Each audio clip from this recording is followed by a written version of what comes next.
Witamy na naszym śląskim wieczorem. Ja jestem Emily, mieszkam w Hamburgu i razem z Darka i innymi przyjaciółmi zorganizowałyśmy ten wieczór naszym śląskim.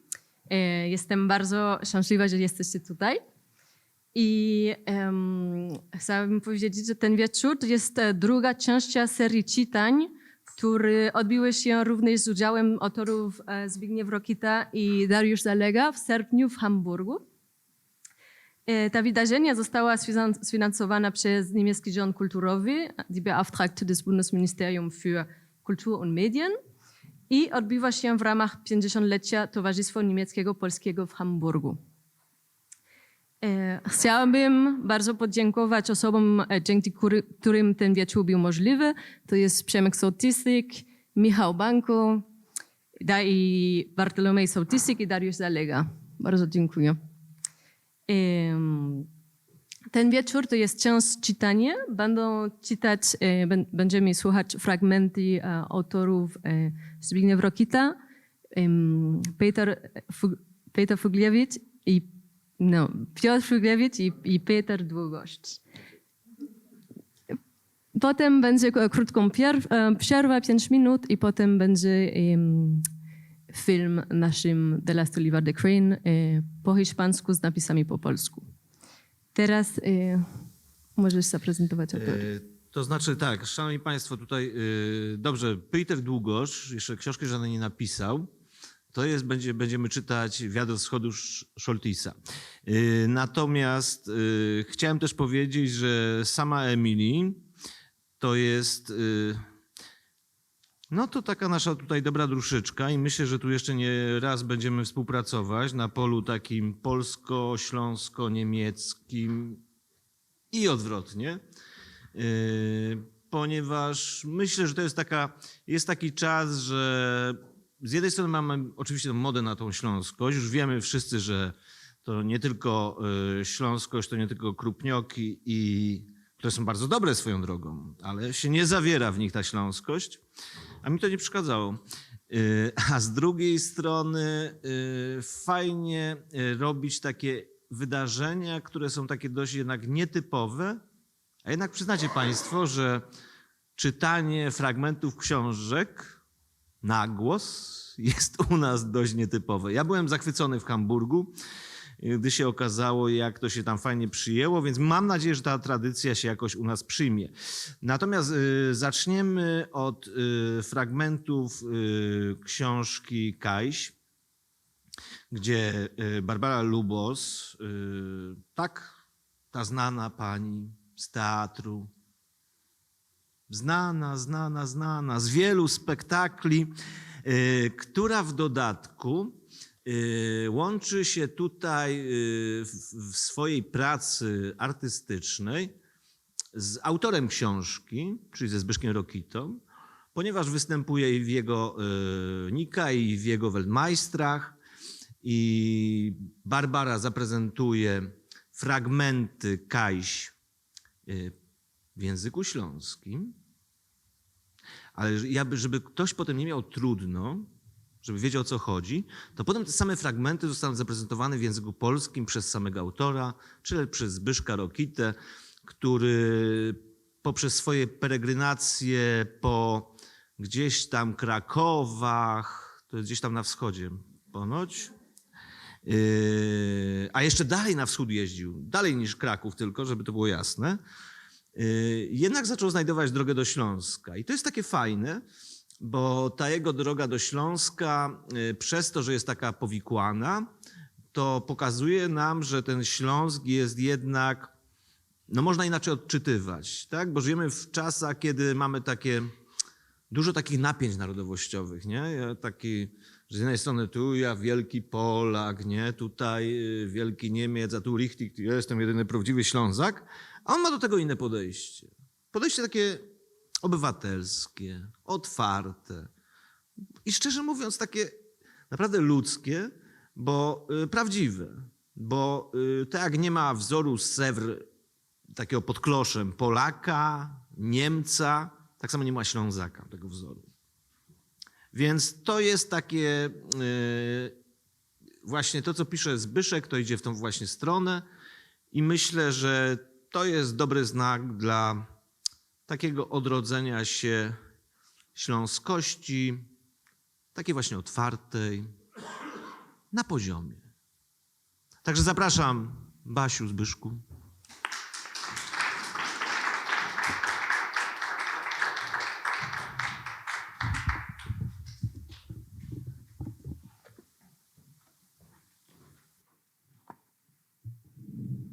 Dobry wieczór. Zbigniew Rokita, Kajś Giszychta o Górnym Śląsku.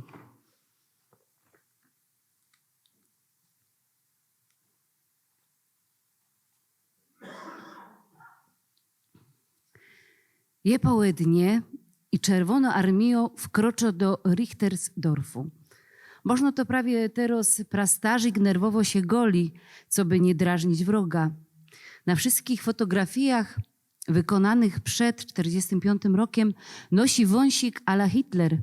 Na niskorejszych po wąsiku nie będzie już ani śladu. Można teraz goli się cołki Górny Śląsk. Johann Hajok słyszy larmo. Porusza się gardina.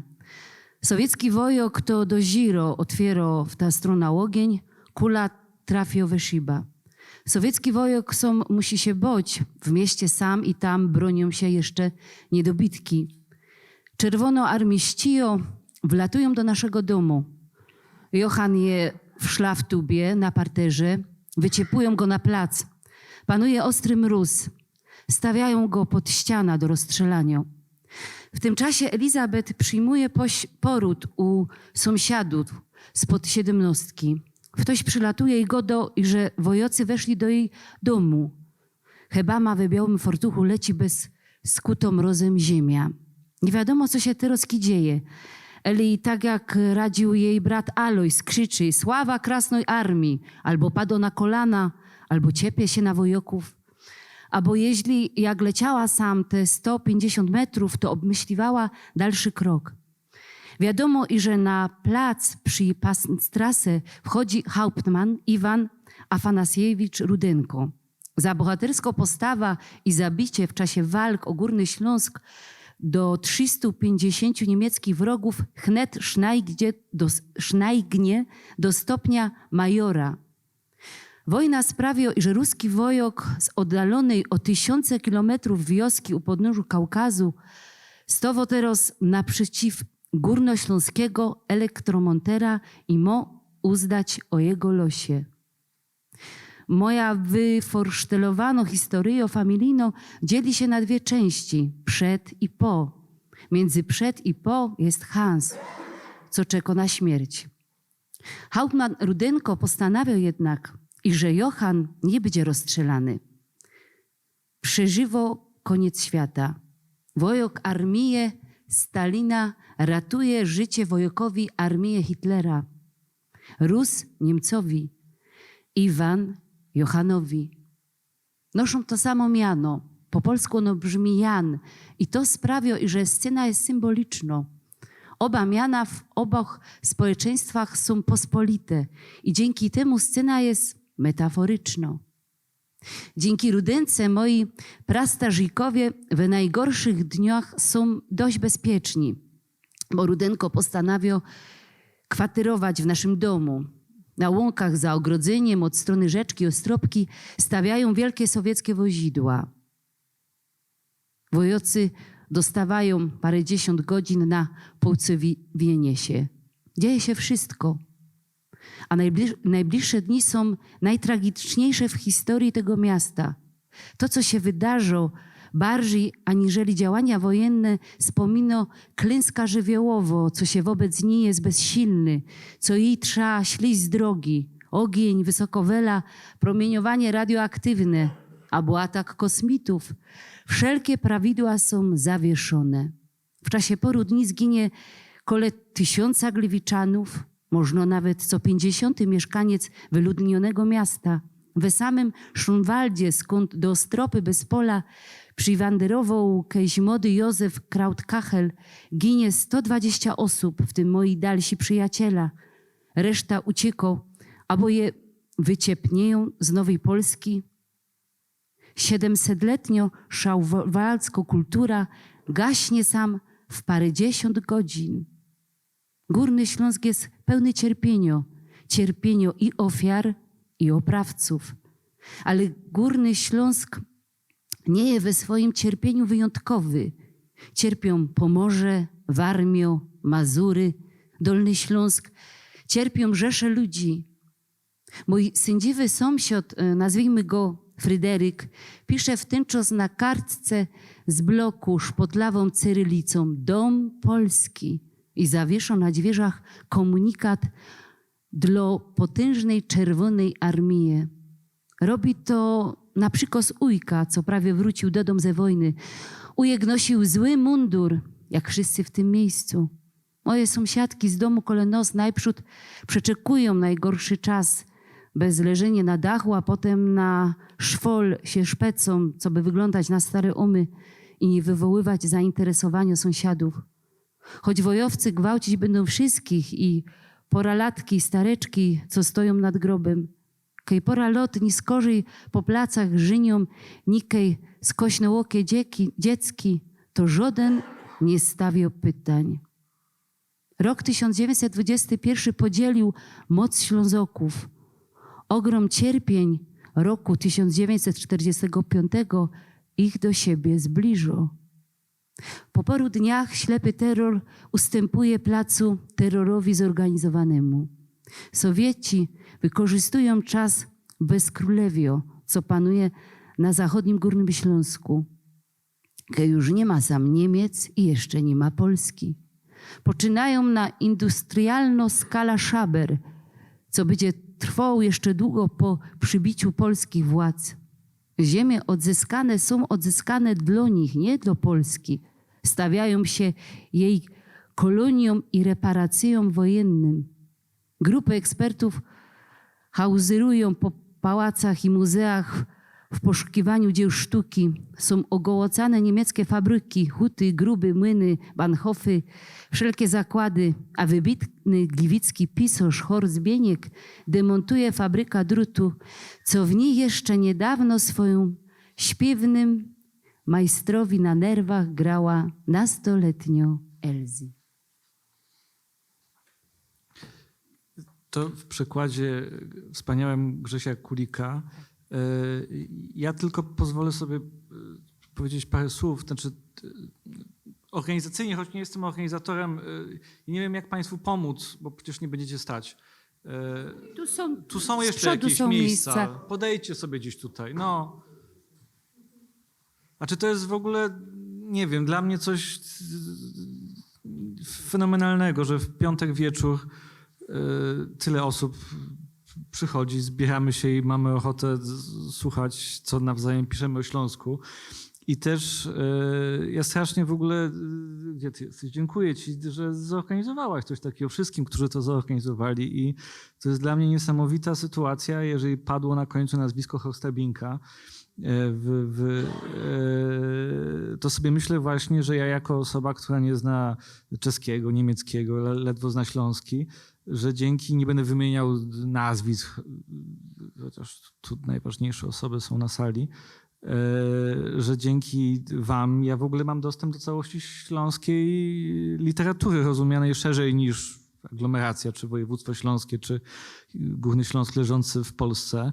I to ma dla mnie jakąś straszną wartość. I sama postać też dla mnie Grzesia Kulika, który jest jedyną osobą na tej planecie, który utrzymuje się, przepraszam, że zaglądam mu w pity, ale sam tak mówi, jedyną osobą, która utrzymuje się w pełni z języka śląskiego, co też jest dość niespodziewane. Ja dziś rano jeszcze byłem na Warmii i nie mówię to przez swoje ego, choć pewnie również, ale jest dla mnie niesamowitą sytuacją, że wchodzę do księgarni na Warmii, tak brzmi Warmia na Wolsztynie w mieście wojewódzkim, do księgarni, a tam jest więcej niż jedna książka, Kajś, ale też parę innych, które są w języku śląskim. Znaczy, to jest nieprawdopodobne, że na końcu świata, przynajmniej Polski, coś, co 20 lat temu pewnie nikt by w to nie uwierzył, są książki z napisem w języku śląskim i w dodatku przetłumaczone jakoś tam fantastycznie, więc dziękuję bardzo Państwu, że zechcieliście przyjść i posłuchać wszystkich nas, no bo przecież tych książek dzisiaj tu będzie, książek, filmu, będzie dużo tych elementów, tych śląskich naszych dylematów, a ja po polsku. Jest południe i Armia Czerwona wkracza do Richtersdorfu. Być może to właśnie teraz pradziadek nerwowo się goli, aby nie drażnić wroga. Na wszystkich zdjęciach wykonanych przed 1945 rokiem nosi wąsik à la Hitler. Na późniejszych po wąsiku nie będzie już ani śladu. Być może teraz goli się cały Górny Śląsk. Johann Hajok słyszy hałas. Porusza się firanka. Radziecki żołnierz to zauważa, otwiera w tę stronę ogień, kula trafia w szybę. Radziecki żołnierz sam musi się bać. W mieście tu i tam bronią się jeszcze niedobitki. Czerwonoarmiści wbiegają do naszego domu. Johann jest w sypialni na parterze, wyrzucają go na podwórko, panuje przeszywający mróz. Stawiają go pod ścianą do rozstrzelania. W tym czasie Elizabeth przyjmuje poród u sąsiadów pod 17. Ktoś przybiega i mówi, że żołnierze weszli do jej domu. Położna w białym fartuchu biegnie przez skutą mrozem ziemię. Nie wiadomo, co się teraz dzieje. Czy tak, jak radził jej brat Alojz, krzyczy Sława Krasnej Armii? Czy pada na kolana? Czy rzuca się na żołnierzy? Czy biegnąc tu te 150 metrów obmyśla kolejny krok? Wiadomo, że na podwórku przy Passonstrasse wchodzi kapitan Iwan Afanasiewicz Rudenko. Za bohaterską postawę i zabicie podczas walk o Górny Śląsk do 350 niemieckich wrogów wkrótce zostanie awansowany do stopnia majora. Wojna sprawia, że rosyjski żołnierz z oddalonej o tysiące kilometrów wioski u podnóżu Kaukazu staje teraz naprzeciwko górnośląskiego elektromontera i ma zdecydować o jego losie. Moja wyobrażona historia rodzinna dzieli się na dwie części. Przed i po. Między przed i po jest czekający na śmierć Hans. Kapitan Rudenko decyduje, że Johann nie zostanie rozstrzelany. Johann przeżywa koniec świata.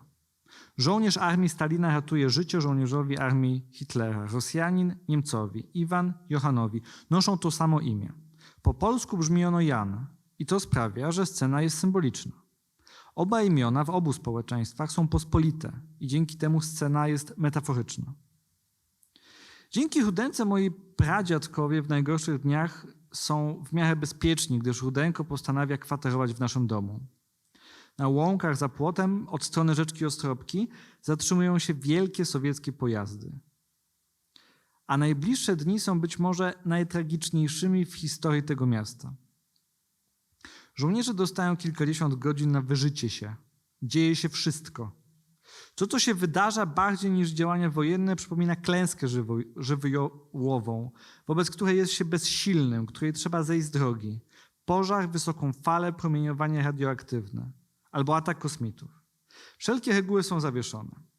W ciągu kilku dni zginie około 1000 Gliwiczan, może nawet co 50. mieszkaniec wyludnionego miasta. W samym Szynwaldzie, skąd do Ostropy przez pola przywędrował niegdyś młody Józef Kreuter-Kell, ginie 120 osób, w tym moi dalsi krewni. Reszta ucieka lub zostaje wyrzucona z Nowej Polski, a 700-letnia kultura szynwaldzka gaśnie tu w kilkadziesiąt godzin.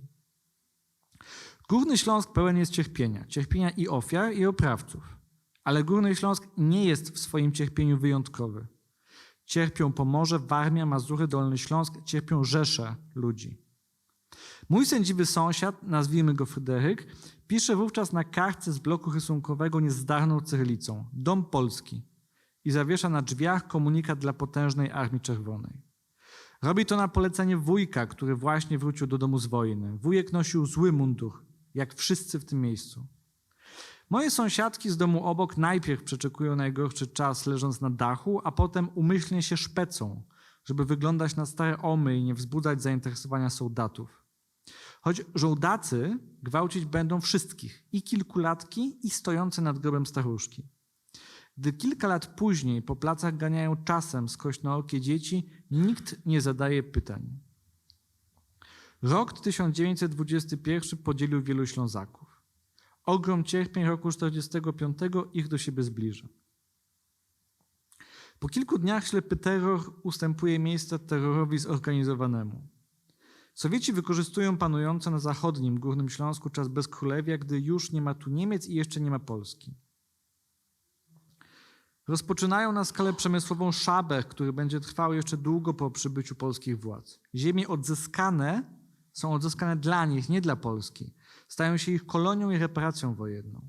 Grupy ekspertów grasują po pałacach i muzeach, poszukiwają dzieł sztuki, ogołacane są niemieckie fabryki, huty, kopalnie, młyny, dworce, wszelkie zakłady, a najwybitniejszy gliwicki pisarz Horst Binek demontuje fabrykę drutów, w której jeszcze niedawno swoim śpiewem majstrowi na nerwy działała nastoletnia Elza.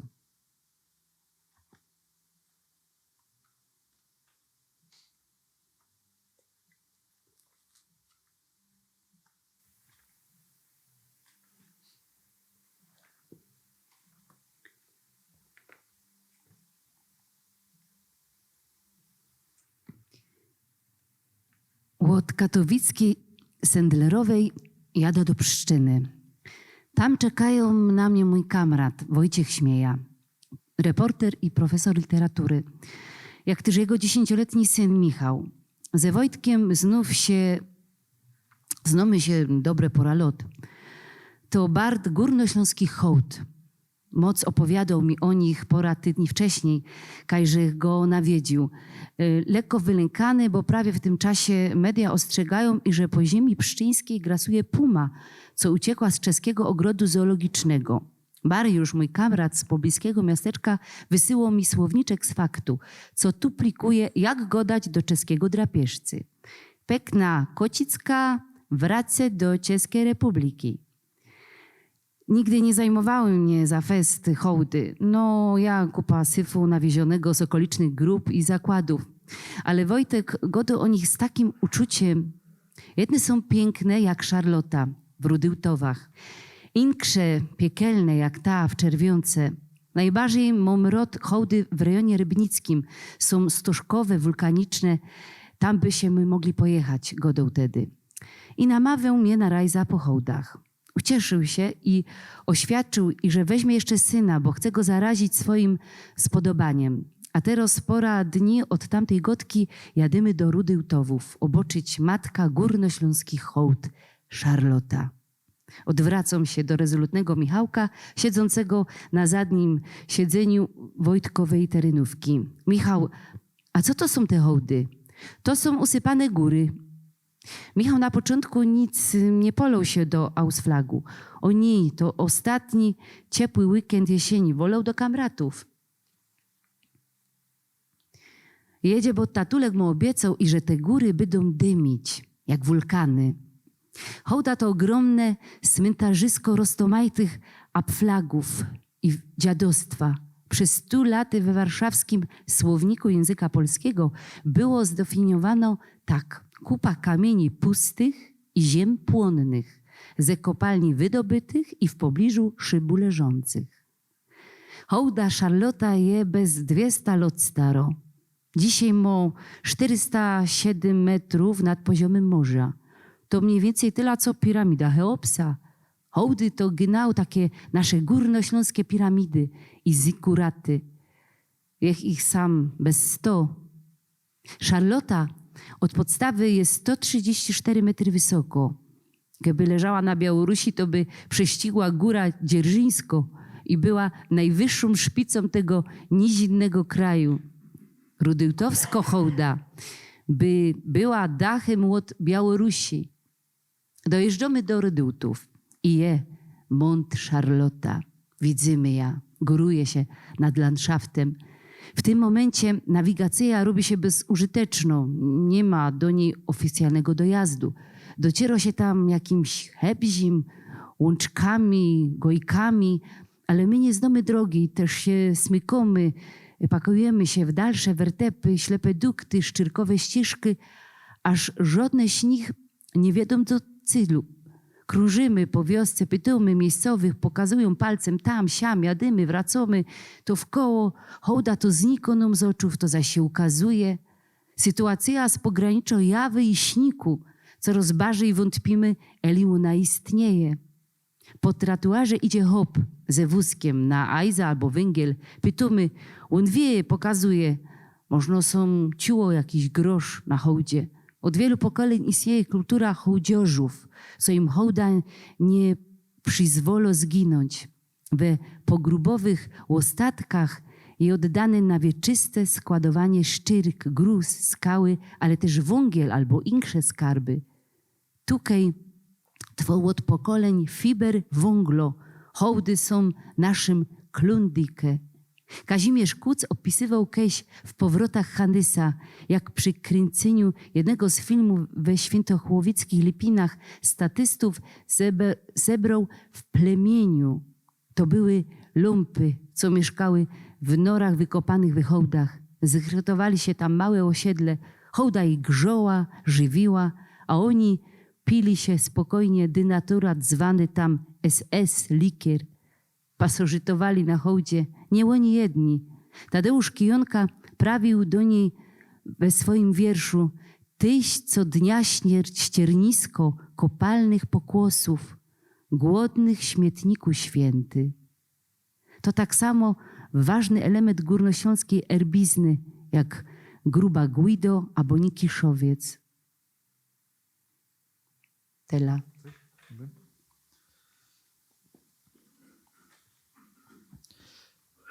Od katowickiej Sendlerowej jadę do Pszczyny. Tam czekają na mnie mój kolega Wojciech Śmieja, reporter i profesor literatury oraz jego 10-letni syn Michał. Z Wojtkiem znamy się ładnych parę lat. To Bart Górnośląski Hołd. Dużo opowiadał mi o nich kilka tygodni wcześniej, gdy go odwiedziłem. Nieco struchlały, bo akurat w tym czasie media ostrzegają, że po ziemi pszczyńskiej grasuje puma zbiegła z czeskiego ogrodu zoologicznego. Mariusz, mój przyjaciel z pobliskiego miasteczka, wysyła mi słowniczek z Faktu, który tłumaczy, jak zwracać się do czeskiego drapieżcy. Pekna kocicka wraca do Czeskiej Republiki. Nigdy nie zajmowały mnie zbytnio hołdy, od kupasyfu nawiezionego z okolicznych kopalni i zakładów. Ale Wojtek mówi o nim z takim uczuciem. Jedne są piękne, jak Szarlota w Dółtowach, inne piekielne, jak ta w Czerwionce. Najbardziej lubię hałdy w okręgu rybnickim, są stożkowe, wulkaniczne, tam moglibyśmy pojechać, mówił mi wtedy. I namówił mnie na podróż po hałdach. Ucieszył się i oświadczył, że zabierze jeszcze syna, bo chce go zarazić swoją pasją. A teraz kilka tygodni od tamtej rozmowy jedziemy do Redutów, zobaczyć matkę górnośląskich hałd, Szarlotę. Jedziemy, a ja odwracam się do rezolutnego Michałka, siedzącego na tylnym siedzeniu Wojtkowej terenówki. Michał, a co to są te hałdy? To są, proszę pana, usypane góry. Michał początkowo wcale nie palił się do wycieczki, o nie. To ostatni ciepły weekend jesieni, wolał do kolegów. Jedzie, bo tata obiecał mu, że te góry będą dymić, jak wulkany. Hałda to ogromne cmentarzysko wszelkiej maści odrzutów i bubli. Przed 100 laty w warszawskim słowniku języka polskiego zdefiniowano je tak. Kupa kamieni, pustych i ziem płonnych, z kopalni wydobytych i w pobliżu szybu leżących. Hałda Szarlota ma ponad 200 lat. Dziś ma 407 metrów nad poziomem morza. To mniej więcej tyle, co piramida Cheopsa. Bo hałdy to właśnie takie nasze górnośląskie piramidy i ziguraty. Jest ich tu ponad 100. Od podstawy mierzy 134 metry. Gdyby leżała na Białorusi, prześcignęłaby Górę Dzierżyńską i była najwyższym szczytem tego nizinnego kraju.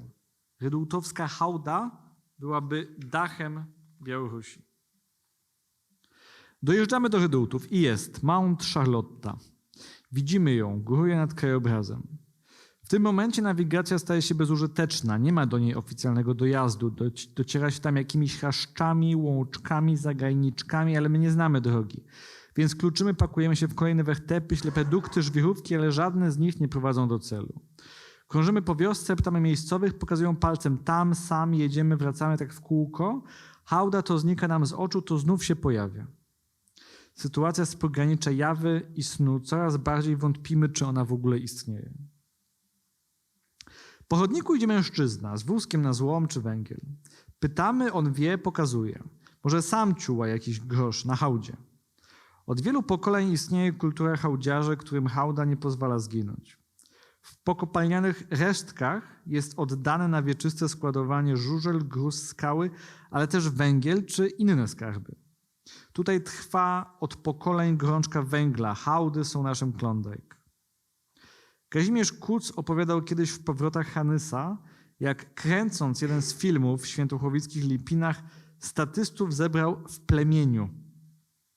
Byli to łachmaniarze mieszkający w norach wykopanych w hałdach. Urządzili sobie tam małą osadę. Hałda ich grzała, żywiła, a oni pili sobie spokojnie denaturat zwane tam SS-likier. Pasożytowali na hałdzie.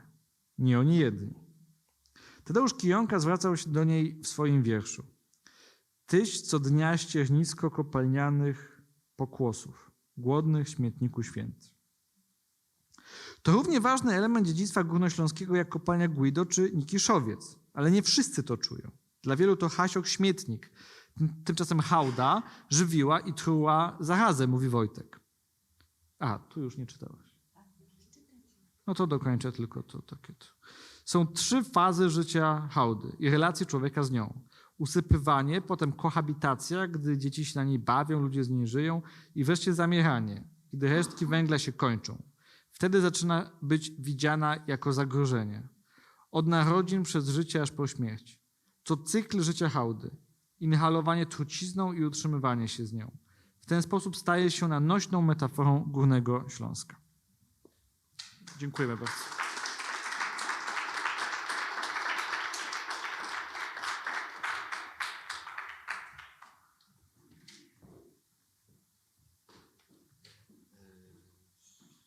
Ja podejrzewam, że ci z tego plemienia to musiało być gdzieś tam na Ajsce chyba. Bo to jest taka ładna właśnie hołda. Nie wiem, czy tam z Wojtkiem byłeś, Zbyszku? Kurde, hopie, poszukaj, bo to naprawdę wstyd nie wiedzieć. No, ale w Świonach, ale w tych Świonach szeroko rozumianych, gdzie Lipiny jeszcze w dawnych czasach były większe od Świętochłowic właściwych, czyli od tego, co znamy dzisiaj jako centrum Świętochłowic. Ale szanowni państwo, o ile Basia jest tutaj zakorzeniona, choć z Tarnowskich Gór, nie góralka, Ślązaczka. Też możecie...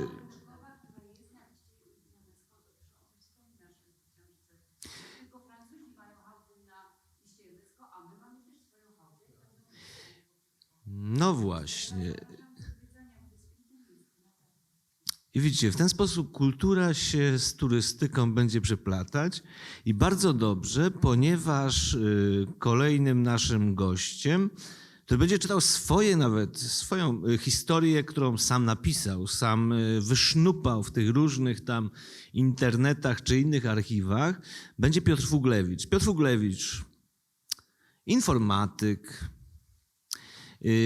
człowiek wielu talentów, który zajmuje się także turystyką, przygotowuje spacerowniki po Katowicach.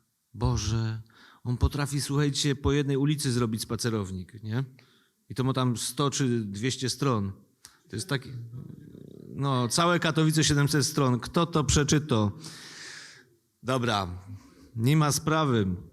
I właśnie Piotr znalazł, ponieważ jest też takim fanem pisania, grzebania w historii, z tym, że ja wolę grzebać w historii takiej bardziej ludowej, a nawet ludycznej, to Piotr tutaj znajduje różnych inżynierów, ciekawe postacie, różnych takich ludzi nietypowych, milionerów.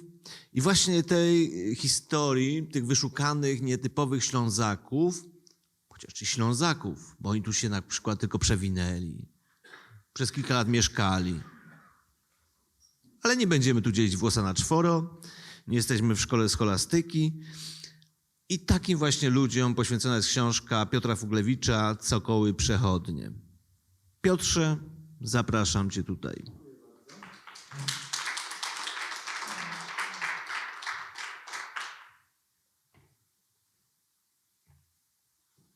Oczywiście dziękuję za zaproszenie i zorganizowanie tego i dziękuję wam wszystkim, żeście przyszli. Faktycznie na piątek wieczorem, kiedy w mieście jest parę innych okazji, to jesteśmy dumni, ale to myślę, że Zbyszek przyciągnął, bo jak mówimy o turystyce, to ja oprowadzam bardzo dużo, w tej chwili naprawdę bardzo dużo ludzi z Polski przyjeżdża i praktycznie wszyscy mówią, że czytali Kaiś. Więc ja nie wiem, czy wszyscy w Polsce czytali Kaiś, czy tylko ci, co czytali Kaiś, tu przyjeżdżają, ale jest to w każdym razie lektura powszechna.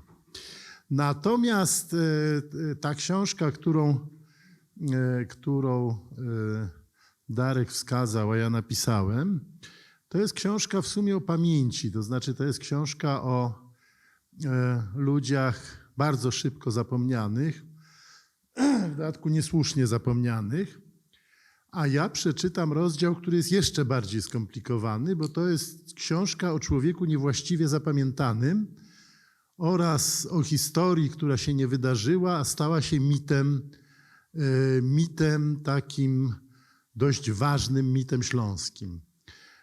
Będziemy potem mówić o tożsamości śląskiej. Myślę, że bardzo ważną cechą tożsamości są mity. Ja w żadnej mierze nie dekonstruuję tego, ja po prostu staram się napisać, jak według stanu wiedzy na dzień dzisiejszy było. Tytuł Galicjo, który spokopił Śląsk. Kulika nie ma, spokopił, pochopil po czesku, zrozumiał. To jest bohemizm w języku śląskim. Przepraszam.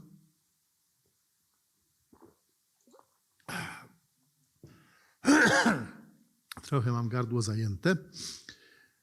Na początku listopada 2003 roku grono 66 najzacniejszych obywateli Katowic wystosowało adresowany do Adama Michnika list otwarty odnoszący się do opublikowanego kilka dni wcześniej w katowickim dodatku Gazety Wyborczej tekstu zatytułowanego Wieża bez mitu.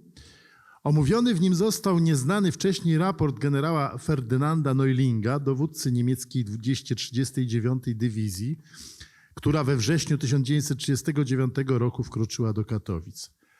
Dokument odkryty w Federalnym Archiwum Wojskowym we Freiburgu przez profesora Ryszarda Kaczmarka, no od tej pory przypis drobny uznanego za najwybitniejszy autorytet w tematyce historii Śląska ostatnich 200 lat, zalega dopiero się uczy. Dokument odkryty w Federalnym Archiwum Wojskowym we Freiburgu przez profesora Ryszarda Kaczmarka z Uniwersytetu Śląskiego podważał powszechnie wówczas uznawaną za fakt historyczny wersję o wielogodzinnej obronie wieży znaną z wydanej w 1947 roku powieści Wieża spadochronowa Kazimierza Gołby. W liście podpisanym przez crème de la crème śląskiej inteligencji, uczonych, artystów, duchownych oraz potomków śląskich powstańców, w bardzo mocnych słowach krytykowano wspomniany artykuł. Padały w nim sformułowania: nierzetelny i kłamliwy materiał. Kwestionuje on z nieznanych przyczyn polski charakter Katowic. Taka analiza kompromituje dziennikarzy pańskiej gazety. Można by w nieskończoność wykazywać niekompetencje autorów.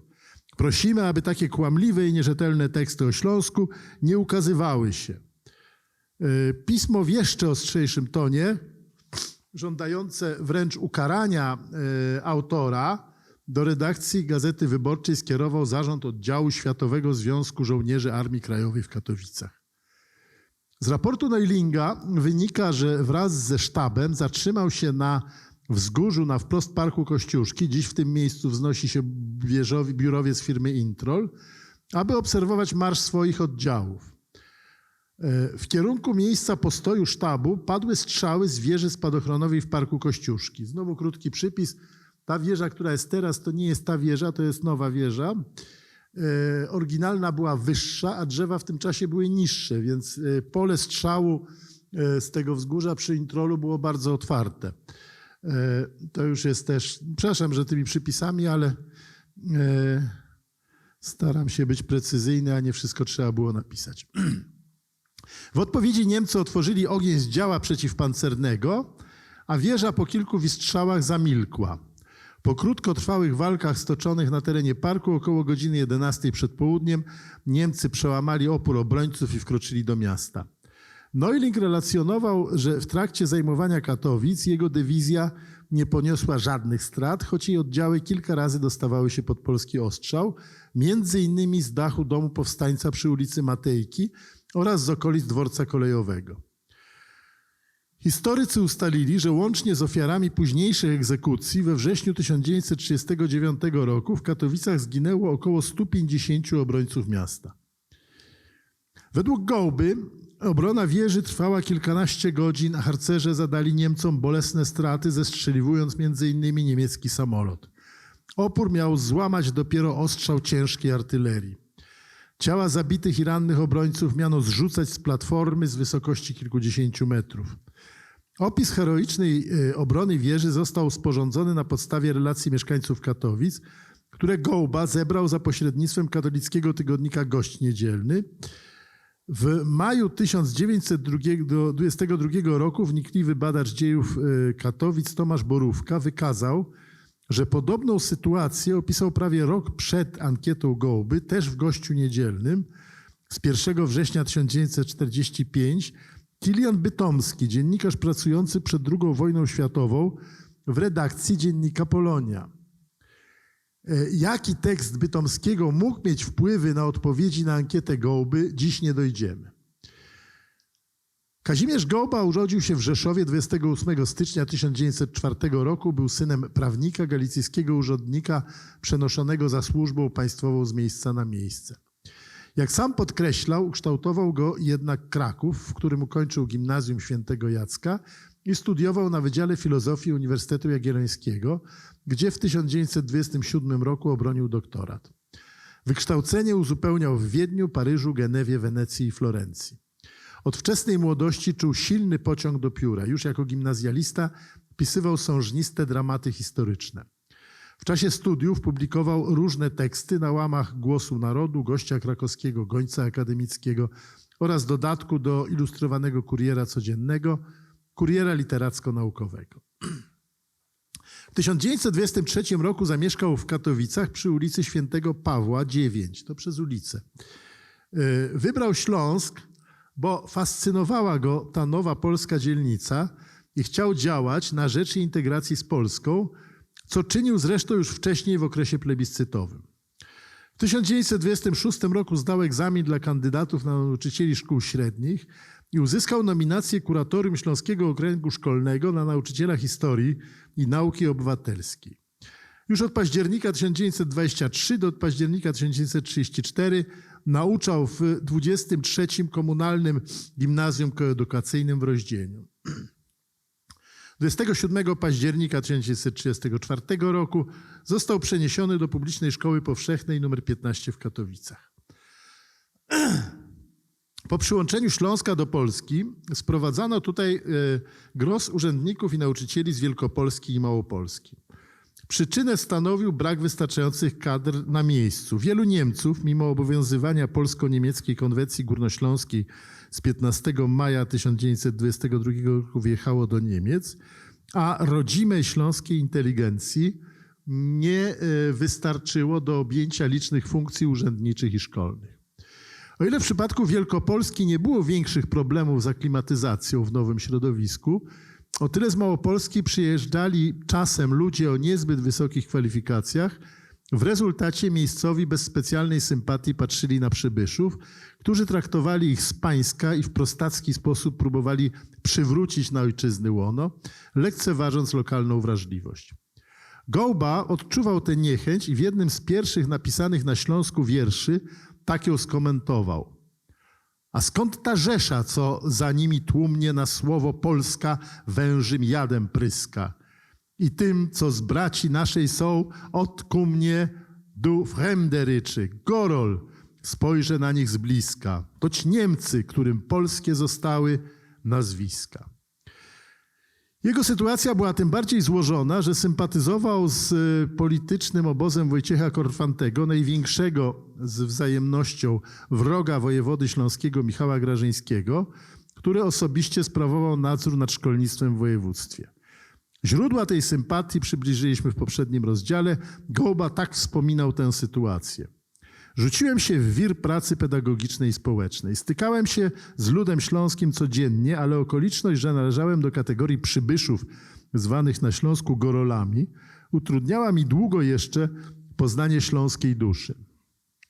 Przybysze bowiem, skupieni przeważnie w obcym Śląskowi obozie sanacji, wykorzystali brak rodzimej inteligencji śląskiej i obsadzili wszystkie kluczowe pozycje w biurokracji, przemyśle i życiu kulturalnym.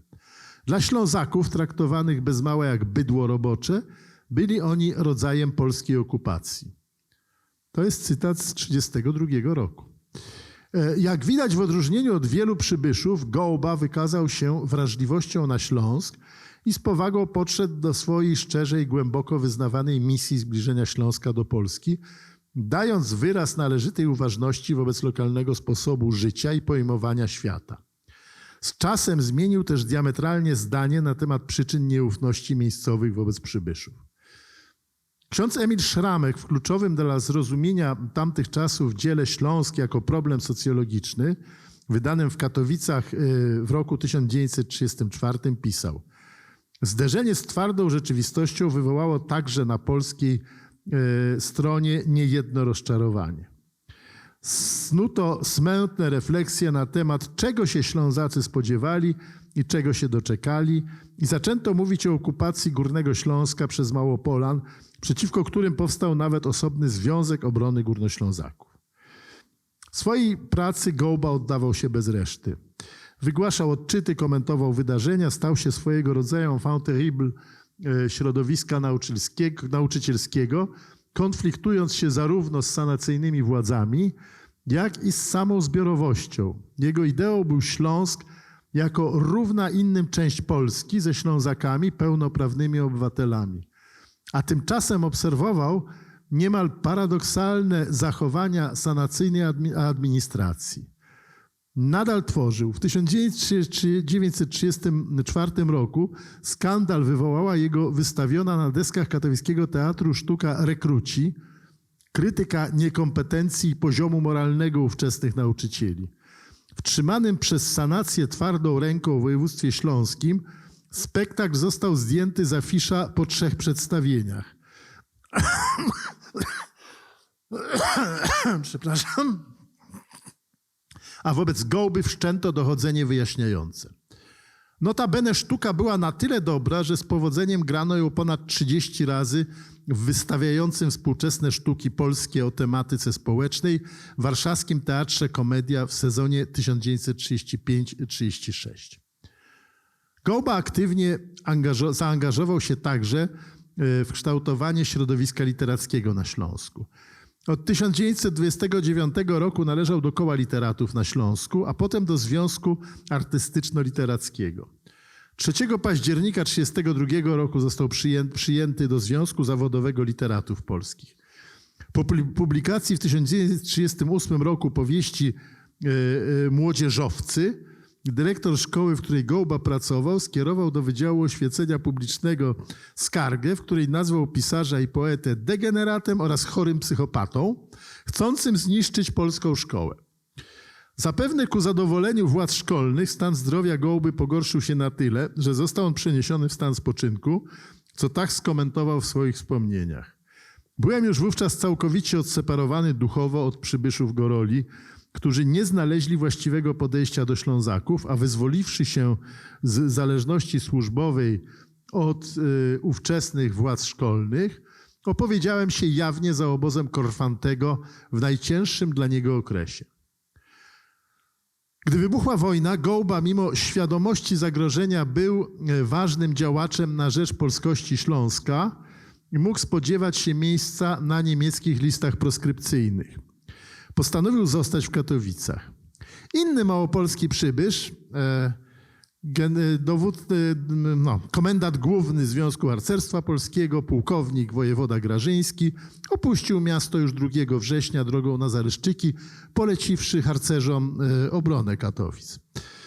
10 września 1939 Gołbę aresztowało gestapo. Został wywieziony do Krakowa i osadzony w więzieniu Montelupich. Nieco ponad miesiąc później, 14 października, jego żonę zawiadomiono o śmierci męża w więzieniu. Uzyskała zezwolenie na odebranie zwłok z kostnicy. Wydano jej ciało człowieka tak zmasakrowanego, że wręcz nie mogła rozpoznać w nim małżonka. Wtedy zdarzyło się coś na kształt cudu. U rzekomo zmarłego stwierdzono słaby puls. Reanimacja się powiodła, choć na skutek uszkodzenia kręgosłupa pisarz miał pozostać na wózku inwalidzkim już do śmierci.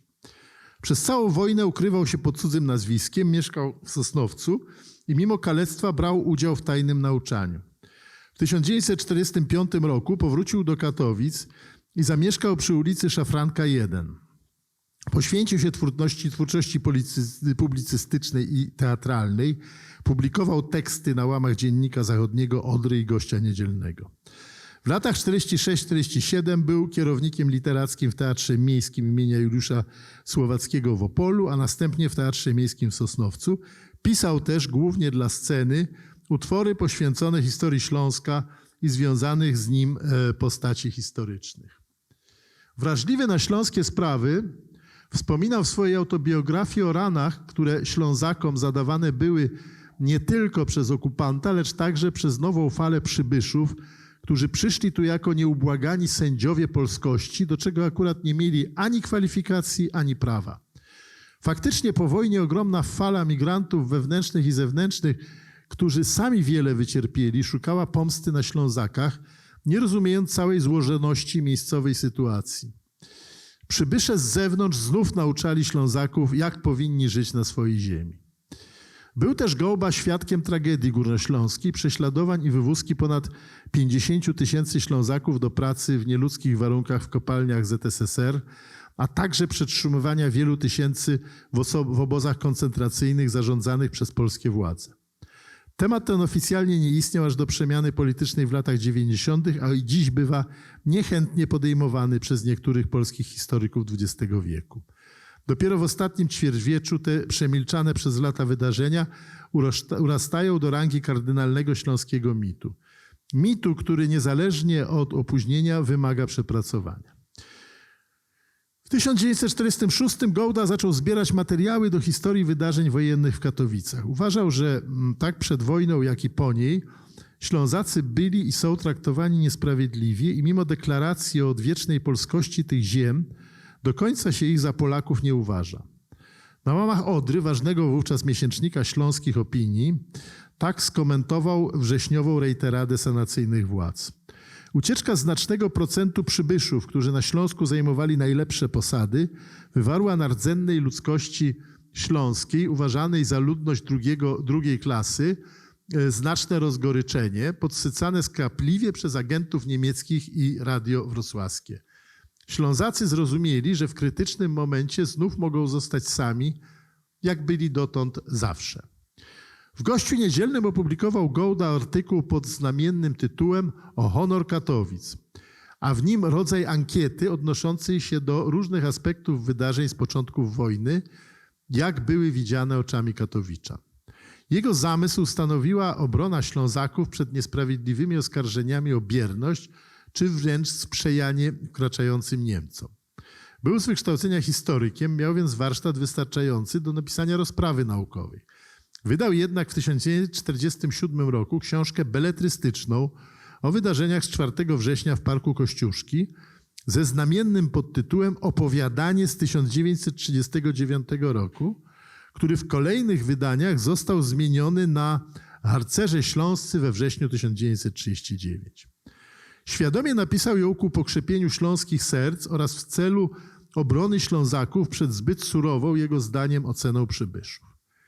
Istotnym problemem było to, że mimo różnych materiałów źródłowych nikt nie potrafił podać nazwiska choćby jednej z ofiar zabitych na wieży. Niemniej jednak zamiar wystawienia Ślązakom swoistego świadectwa moralności w pełni się powiódł. Książka stała się bardzo popularna. Wkrótce zaczęto ją traktować jako źródło historyczne i corocznie organizowano na Śląsku manifestacje i plenerowe przedstawienia upamiętniające obronę wieży. Imię bohaterów wieży spadochronowej otrzymał katowicki huwiec ZHP. Można więc zrozumieć gorącą reakcję katowickich intelektualistów na próbę dekonstrukcji tego pięknego, choć niekoniecznie według śląskiego poczucia estetyki, i tragicznego mitu w którego duchu wzrastali. Niestety pogłębione badania Grzegorza Bębnika w początkach XXI wieku potwierdziły, że wydarzenia wokół wieży spadochronowej miały znacznie skromniejszy, mniej heroiczny i widowiskowy przebieg. Owszem, z wieży oddano kilka niecelnych strzałów, ale gniazdo oporu zostało szybko zlikwidowane. Zeznania składane w ramach śledztwa przeprowadzonego po latach przez pion śledczy IPN są sprzeczne w wielu szczegółach. Śledztwo zostało ostatecznie umorzone, a w uzasadnieniu decyzji można przeczytać: pomimo przesłuchania we wcześniej prowadzonym śledztwie 88 świadków nie można na podstawie materiału dowodowego przedstawić pełnego opisu wydarzeń w Katowicach. Istota mitu jest jednak taka, że choć często u jego podstawy leży wydarzenie realne, jego uczestnicy na pewno nie rozpoznaliby go w późniejszej, powszechnie przyjętej wersji. Tak czy inaczej, recepcja wieży spadochronowej po jej publikacji była zgodna ze szlachetną intencją autora, który jako jeden z niewielu przyjezdnych zrozumiał, pokochał i opisał Śląsk. W Bibliotece Śląskiej przechowywany jest archiwum Gołby, a w nim wiele sztuk teatralnych oraz innych niewydanych do tej pory rękopisów. Kazimierz Gołba zmarł w wieku zaledwie 48 lat w Katowicach. Jego grób na cmentarzu przy ulicy Francuskiej znajduje się bardzo blisko mogiły Wojciecha Korfantego. Wieża spadochronowa nie była pierwszą w Parku Kościuszki starannie w międzywojniu pielęgnowanym i rozwijanym przez znanego nam z rozdziału Wojna Ogrodów późniejszego członka NSDAP Paula Salmana. Rok przed urodzeniem się Gołby, około 300 metrów od pozycji, z której 36 lat później niemieckie działo miało ostrzeliwać obrońców Katowic, stanęła 20-metrowa kamienna wieża, jedna z licznych budowanych na tym terenie w Niemczech wież Bismarcka. Na Górnym Śląsku powstały 3 takie wieże. Katowicka ozdobiona nad wejściem medalionem z obliczem żelaznego kanclerza, na najwyższym tarasie miała wykonaną z kutego żelaza misę ogniową. Jak wzmiankowano we wspomnianym już rozdziale Wojna Ogrodów, kiedy park otrzymał imię Tadeusza Kościuszki 20 września 1925, miejsce po medalionie Bismarcka zostało wypełnione medalionem z portretem naczelnika. Uroczystego odsłonięcia dokonał generał Władysław Sikorski, a w uroczystości wziął też udział generał Szeptycki. Ostatecznie w 1934 roku z polecenia Grażyńskiego wieżę rozebrano, a jej elementy wmurowano w fundamenty budowanej wówczas katowickiej katedry. W 1939 roku, tak jak wcześniej Niemcy medalion Bismarcka, Polacy zabezpieczyli medalion Kościuszki i ukrywali go przez czas okupacji, by po wojnie w latach 40. wmurować go w pomnik Kościuszki postawiony w północnej granicy parku. W latach 70. w związku z budową autostrady monument przeniesiono ostatecznie w bardziej reprezentacyjne miejsce parku. I to tyle o tym, że Gołbę niesprawiedliwie pamiętamy, bo pamiętamy jako, nie wiem, komunistycznego propagandystę, a to był bardzo przyzwoity facet, jak się okazuje. A mit mamy i też już z tym mitem już się nic nie da zrobić, on taki będzie i dobrze, niech będzie. Natomiast też dobrze wiedzieć, jak było. Dziękuję.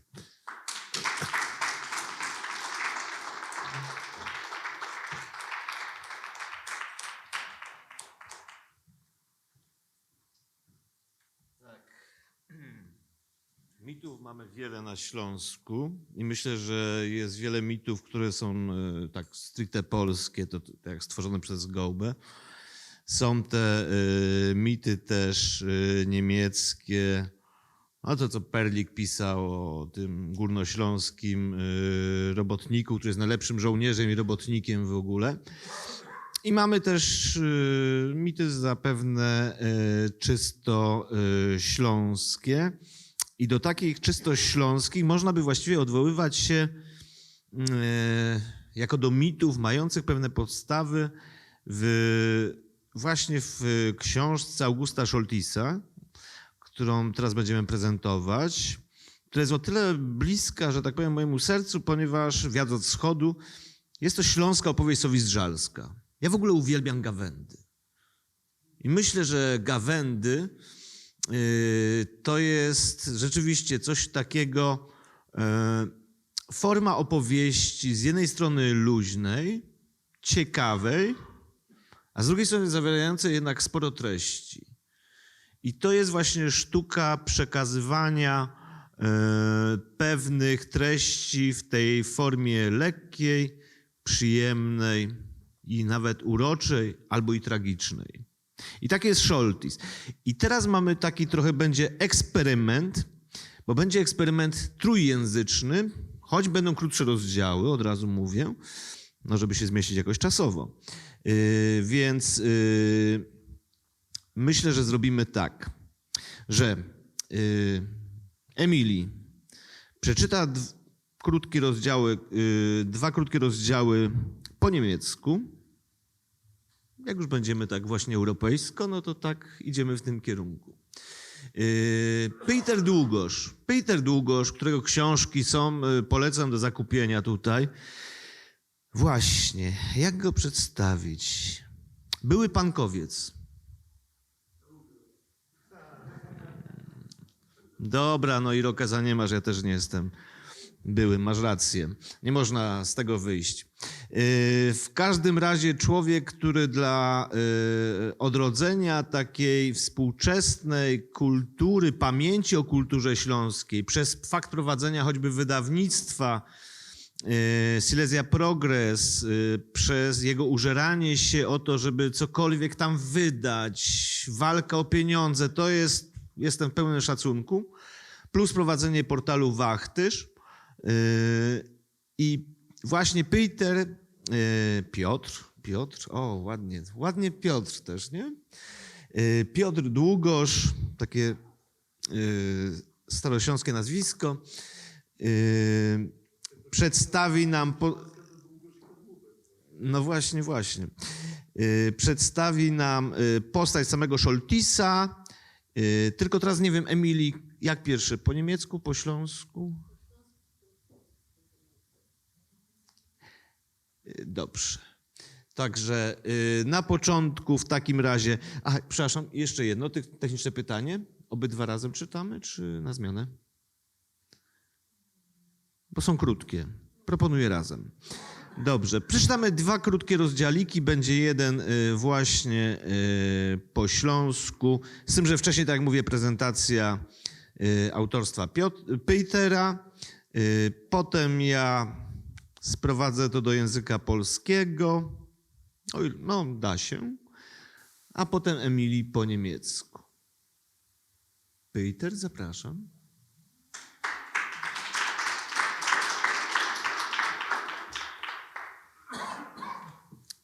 Dobry wieczór. Dziękuję za przedstawienie, dziękuję za zaproszenie. Danke für die Einladung. Najpierw może kilka słów o samym Scholtisie, ponieważ no to jest ciekawa postać właśnie też takiego pokazania zagmatwania śląskich dziejów. Urodził się w 1901 roku na Śląsku, w Boladicach, które były wtedy częścią Cesarstwa Habsburgów. Pisał książkę w okresie, kiedy te jego Bolatice były częścią Republiki Weimarskiej, a dzisiaj są częścią Republiki Czeskiej. Książka nie miała szczęścia, bo ukazała się w 1932 roku, ale z powodu swojego nowatorskiego dosyć pisania jak na tamte czasy szybko trafiła już w narodowo-socjalistycznych Niemczech na indeks ksiąg zakazanych. O tej książce świętej pamięci Michał Smolosz pisał, że się nigdy nie ukaże po polsku. No, ukazała się w tłumaczeniu jego brata, już niestety po śmierci Michała Smolorza, przetłumaczył ją na polski Alojz Smolosz. Mieliśmy licencję na 1200 egzemplarzy, to się dosyć błyskawicznie rozeszło. Ja przeczytam tłumaczenie śląskie 2 rozdziałów. Istnieje śląskie tłumaczenie niewydane, które przygotował Mieczysław Kopański, bodajże z Rudy Śląskiej, ale to jest tłumaczenie z tłumaczenia, czyli on tłumaczył z języka polskiego. Ja wczoraj usiadłem do tego niemieckiego oryginału i zrobiłem tłumaczenie trochę na szybko na śląski właśnie z niemieckiego. W 2 fragmentach zerkałem do tłumaczenia pana Kopańskiego z racji, że nie znam terminologii górniczej, to mi pomógł w pewnym miejscu, bo jednak Opole trochę daleko ma do najbliższych kopalni. To jest 2 rozdziały po śląsku. Gruba. Gruba to blank nieszkodliwe zwierzę stadne. Pokonać ją, roztrzaskać albo całkiem uśmiercić, by ratować albo wybawić ludzkość, kusi każdego grubskiego psa. Grubski pies, drogi czytołczu, to mało błecha grubską. Uwierz mi, grubie nie szkodzi mało błecha. Gruba to blank nieszkodliwe zwierzę stadne. Jej istnienie przenikał domy, kościoły, kierhofy, zidlągi, miasta, lasy. Słychać jej dych, klupie, dupie, kopie i grozi. Bim. I zaś z jej ćmawej, bezmyślnej sznupy wylała się kupa spoconych chopów. Bim, bim. Zagrały koła od gruben turma. Tak lekko, tak wunderbar, tak fejdrowo, tak bez żołnej wołgi, tak feierlich, tak gramotnie, tak pewnie, tak zicher, tak dla wszystkich zrozumiałe. Bim, bim. Gruba to zwierzę stadne i kontentuje się ludźmi, a ci się rozłażą na pierwszym poziomie. Bim, bim, na drugim poziomie. Bim, bim, na trzecim, na czwartym. Bim, bim. Na wszystkich podziemnych winklach rąbią i wiertają, sapią i klną, rzekają, ślintają, śpiewają i wołają ludzi, ludzie. Świętą Barbaro, pomóż, glik auf, bim, bim. Za to wioska Sakowice, w której po strzodku odbywał się ową genialną przestępczą graczka, stoi, choby nigdy nic, bezceremonialnie, choby jedna z tych bab, co błądzą po smutnych ulicach, z waszpekami, z szołkami, szukają tego ali tamtego na skromne jołdło. Bim, bim, z kominów lecą postne smondy z postnych zupów. Bim, bim, z kolybek słychać słabe głosy postnych płodów. Bim, bim, z kościołów docierają słabe głosy postnych wiernych.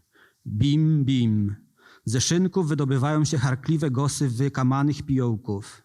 Bim, bim. Z krętych uliczek dobiegają słabe głosy godnych bajtli. Bim, bim. W marasie leży jakieś babsko. Ta baba nad babami. To Emilia wielką. Bim, bim. To był pierwszy rozdział, a na drugich wybrał taki, z racji tytułu Śląska tęsknota, taki najbardziej poetycki w tym. To jest ostatni rozdział w książce, Wiatr od wschodu. Wietrze ze wschodu, wejdź na mnie. Moje ręce są próżne, a jożych gotowy umrzeć za ta prawda. Istnieje jakoś ojczyzna dla ciebie, wietrze ze wschodu, dla twojego wionioł, wietrze ze wschodu, to wejdź na mnie. W stepach, kaj twój początek, szukam ciebie, wietrze, wietrze ze wschodu. Śpiewasz kolybce ludzkości, dych sunie od pustynie, wietrze, wietrze ze wschodu. Moje ręce są próżne, a jołżych je gotowy umrzeć za prawda, wietrze, wietrze ze wschodu. Połacie mojego poznania są nierówne, stepy twojego bycia bajtlym są za to równe, wietrze, wietrze ze wschodu. Błądza po moich własnych polach, zapadam się w sobie, a w gruftach mojej natury unosi się twoją pieśń, wietrze, wietrze ze wschodu. Wietrze, pięknisty wietrze ze wschodu, wejdź na mnie. Stanął żych na wieży kościelnej mojego bycia bajtlym i patrza za tobą na horyzont. Wietrze, wietrze, szumny wietrze ze wschodu. Bez wieży mojego kościoła ciągniesz swoją wieczną drogą, a ją patrza za tobą na zachód. Wietrze, mały szumny wietrze ze wschodu. Wejdź na mnie. Patrza za wieży kościelnej mojego bycia bajtlym na łodra, żyka mojego hajmatu, jak się wachluje jak wahadło srogiego zygoura, co wymierzą godziny. Europa postrzodkową. Na zachód ze wiatrem ze wschodu, na wschód ze wiatrem ze zachodu. Tik-tak. Szkło tego ogromnego zygoura to wahadło łodry. To je prawie łon, mój mały hajmat Górny Śląsk. Pełny einfachowej wiary, pełny impującego lankoru, pełną radości bez końca, pełny dziecinnego diobła, pełny nieprzyjemnej sromoty, pełny potwornej krzywdy. Wietrze, no i szumniejszy wietrze ze wschodu, wejdź na mnie. Moja wieża kościelną uginął się i chwieje. I lecimy z tobą, wietrze ze wschodu. Bujemy się z tobą na zachód, wietrze ze wschodu. Bo jakoż szumny jest zachód, wietrze ze wschodu. Wejdź na mnie. Moja wieża kościelną uginął się i chwieje. I jadymy ci na tref, na wschód. A ty gwizdosz nam naprzeciw i śpiewasz. Tik-tak. A moje ręce są próżne i płaką z uciechy i jeżych gotów umrzeć za ciebie, wietrze, no i szumniejszy wietrze ze wschodu. Tik-tak.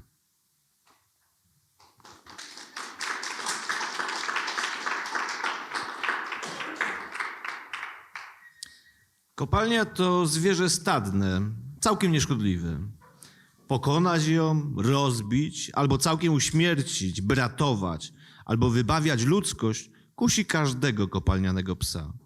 Pies kopalniany, drogi czytelniku, to mała pchła kopalniana. Uwierz mi, kopalni nie szkodzi mała pchła. Kopalnia to całkowicie nieszkodliwe stadne zwierzę. Jej istnienie przenika domy, kościoły, cmentarze, osiedla, miasta, lasy. Słychać jej oddech, stuka, wali i kopie i grozi. Bim. I znowu z jej ciemnego, bezmyślnego pyska wylała się kupa spoconych mężczyzn. Bim, bim. Zagrały koła w wieży wyciągowej. Tak lekko, tak czarująco, tak sprężyście, pozbawione wszelkiego ciężaru. Tak świątecznie, tak zręcznie, tak pewnie i tak bezpiecznie, tak rozumiejąc wszystko. Bim, bim. Kopalnia to zwierzę stadne i zadowala się ludźmi. A ci rozchodzą się na pierwszym poziomie. Bim, bim. Na drugim poziomie. Bim, bim. Na trzecim, na czwartym. Bim, bim. Na wszystkich podziemnych zakrętach rąbią i wiercą. Sapią i klną. Modlą się i płaczą. Śpiewają i wołają ludzi. Ludzie. Święta Barbaro, pomóż. Glikaów. Bim, bim. Za to wioska Sakowice, w której wnętrzu odbywa się owa genialna, przestępcza zabawa, stoi sobie jak gdyby nigdy nic. Bezceremonialnie niczym jedna z wielu kobiet, które błądzą po smutnych ulicach z miskami i miseczkami, szukając tego czy tamtego na skromny posiłek. Bim, bim. Z kominów snuje się jałowy dym z jałowych zup. Bim, bim. Z kołysek słychać słabe głosy wychudzonych płodów. Bim, bim. Z kościołów docierają słabe głosy jałowych wiernych. Bim, bim. Z knajp wydobywają się zachrypnięte głosy stłamszonych pijaczyn. Bim, bim. Z krętych uliczek dobiegają słabe głosy głodnych dzieci. Bim, bim. W błocie leży jakiś babsztyl. To baba nad babami. To Emilia wielka. Bim, bim.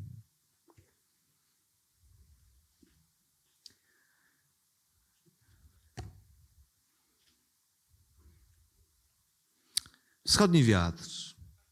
Wietrze ze wschodu, spójrz na mnie. Moje ręce są puste, a jestem gotów umrzeć za prawdę. Czy istnieje jakaś ojczyzna dla ciebie, wietrze ze wschodu? Dla twojego wiania, wietrze ze wschodu? To patrz na mnie. W stepach, gdzie twój początek, szukam ciebie, wietrze, wietrze ze wschodu. Śpiewasz w kolebce ludzkości tchnienie syna na pustyni, wietrze, wietrze ze wschodu. Moje ręce są puste, a jestem gotów umrzeć za prawdę, wietrze, wietrze ze wschodu. Połacie mojego poznania są nierówne, stepy twojego dzieciństwa są za to równe, wietrze, wietrze ze wschodu. Błądzę po moich własnych połaciach, zapadam się w sobie, a w grobowcach mojej natury unosi się twoja pieśń. Wietrze, wietrze ze wschodu. Wietrze, przepiękny wietrze ze wschodu, spójrz na mnie. Stanąłem na wieży kościelnej mojego dzieciństwa i patrzę za tobą na horyzont. Wietrze, wietrze, wspaniały wietrze ze wschodu. Poprzez wieżę mojego kościoła ciągniesz swoją wieczną drogą, a ja patrzę za tobą na zachód. Wietrze, mały, wspaniały wietrze ze wschodu, spójrz na mnie. Patrzę z wieży kościelnej mojego dzieciństwa na Odrę, rzekę mojej ojczyzny, jak się buja jak wahadło olbrzymiego zegara, który wymierza godziny. Europa Środkowa. Na zachód z wiatrem ze wschodu, na wschód z wiatrem z zachodu. Tik-tak. Szkło tego ogromnego zegara to odrzańskie wahadło, to jest właśnie ona, moja mała Heimat, Górny Śląsk. Pełna prostej wiary, pełna imponującego smutku, pełna radości bez końca, pełna dziecinnego diabła, pełna nieprzyjemnej hańby, pełna potwornej niesprawiedliwości. Wietrze, Najwspanialszy wietrze ze wschodu, spójrz na mnie. Moja wieża kościelna ugina się i chwieje. I lecimy z Tobą, wietrze ze wschodu. Bujamy się z Tobą na zachód, wietrze ze wschodu. Bo jakże wspaniały jest zachód. Wietrze, wietrze ze wschodu, spójrz na mnie. Moja wieża kościelna ugina się i chwieje. I jedziemy Ci na spotkanie na wschód. A Ty gwiżdżesz nam naprzeciw i śpiewasz. Tik, tak. Ale moje ręce są puste. I płaczę z radości. I jestem gotów umrzeć za Ciebie. Wietrze, najwspanialszy wietrze ze wschodu. Tik, tak.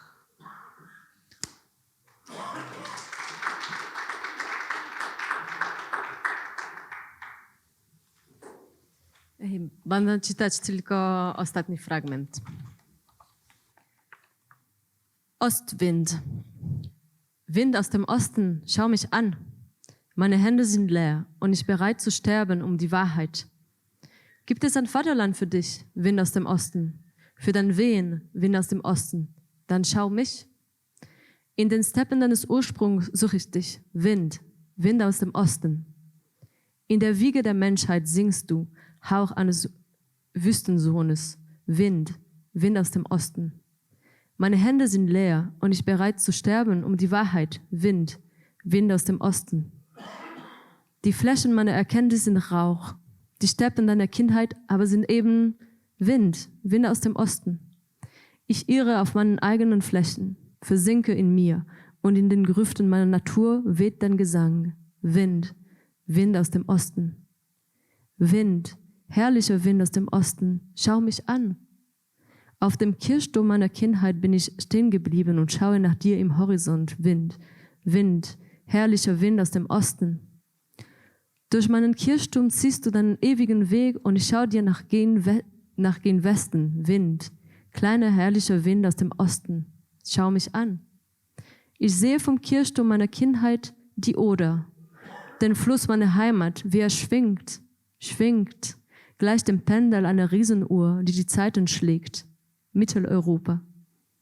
Gen Westen im Wind des Ostens, gen Osten im Wind des Westens. Tick, tack. Die Butzenscheibe dieser Riesenuhr, dieses Oderpendels, das ist sie, meine kleine Heimat Oberschlesien, voll des einfältigen Glaubens, voll der grandiosen Trauer, voll der unendlichen Freude, voll des albernen Teufels, voll der unerquicklichen Schmach, voll des endlossten Unrechts. Wind, allerherrlichster Wind aus dem Osten, schau mich an. Es schwankt mein Kirchturm und wankt, und wir sausen mit dir, Wind aus dem Osten, wir schwingen mit dir gen Westen, Wind aus dem Osten. Denn ach, wie herrlich ist Westen, Wind aus dem Osten, schau mich an. Es schwankt mein Kirchturm und wankt, und wir fahren dir entgegen in den Osten, und du pfeifst uns entgegen und singst, tick, tack. Meine Hände aber sind leer, und ich weine vor Freude und bin bereit zu sterben für dich. Wind, Wind, allerherrlichster Wind aus dem Osten. Tick, tack.